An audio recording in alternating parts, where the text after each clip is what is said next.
Hi, my name is DeWayne Brothwell. Thanks for joining me today. Today I'm going to be talking about the images of Babylon, which is the elite bankers. These bankers have bought up most of the world's wealth with their fake images or money printed out of thin air. Isaiah 46:6. Some pour out gold from their bags and weigh out silver on the scales. They hire a goldsmith, which is the bankers or Federal Reserve, to make it into a god, which is an idol or image, or the dollar. So America did this very thing described in Isaiah 46:6-7. We gave the Federal Reserve our wealth, and we asked them to create money which is printed out of thin air to keep the banks from failing and ultimately to keep the economy from a collapse. So America committed fornication with Babylon. In 1913, we began serving the dollar. Isaiah 46:7. They lift this god, which is the dollar, to their shoulders and carry it. This is why Revelation 17:7 says, I will show you the mystery of the whore and the beast that carries her. The reason the Bible says the beast or fallen nation carries her is because the money that is printed out of thin air has to be paid back with our hard labor. That's why the Bible says in Habakkuk 2:13, the people's labor is only fuel for the fire, and the nations exhaust themselves for nothing. Then in Jeremiah 51:58, the people exhaust themselves for nothing. The nation's labor is only fuel for the fire. There was no federal income tax prior to 1913 when the Federal Reserve Act came into being. The income tax pays only for the interest on the loans from the Federal Reserve. Ronald Reagan said, not one red cent of the federal income tax goes to the infrastructure of the United States. The bankers create money and then you give it value with your hard labor. But this system is just fueling the fire that is consuming you. The hard labor is giving Babylon wealth. Revelations 18:1.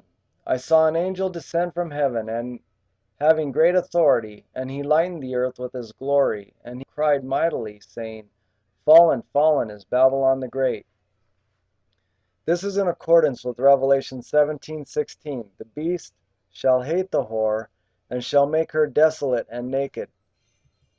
When the government strips her naked and reveals what they are up to, they will be ashamed. That's why the Bible says in Jeremiah 51:17, every man is brutish, or burned up, by his knowledge. Every goldsmith is ashamed by his idols. His images are a fraud, they have no breath in them. They are worthless, objects of mockery. This is why I think the Bible says in Amos 5:18, the day of the Lord will be as though you fled from a lion only to be met by a bear. Babylon has been referred to as the lion in a few scriptures. Jeremiah 2:15. Lions have roared, they have growled at him. They have laid waste their land. Jeremiah 50:17. Israel is a scattered flock, the lions have chased away. If you watch my other videos, you will see that God gave me dreams about lions chasing me. In the last days, the lion represents the banks which have caused this depression, and then we will be met by the bear, which is the government, when they destroy the bank. After the beast destroys the bank, there will be no currency, which is the money we use. The beast is going to set up his image or mark. Revelations 13:16. He forced everyone to receive a mark on his right hand or forehead, so that no one could buy or sell unless he had the mark. The revelation of Babylon is an astounding revelation that only speaks of the end. Habakkuk 1:5-6.